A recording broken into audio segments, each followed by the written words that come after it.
We want justice. We want Justice. We want Justice. की येणारे जे post आसा त्या पोस्टान ही D.Ed केल्ली जे भुरगीं आसा प्रायमरी जे आनी मिडल स्कुलान तर हेंकां प्रेफरन्स मेळचो। आमच्या युनियनान जवळ जवळ 170 भुरगीं आसा आनी 170 भुरग्यांक प्रेफरन्स मेळचो हो आमचो डिमांड आसा।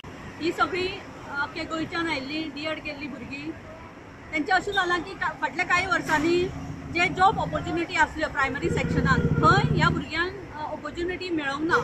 तेंच्या बदलाक जी B.Ed केल्ली आसा म्हणजे बॅचलर डिग्री घेतलेली आसा तांकां ऑपॉर्च्युनिटी मेळ्ळी।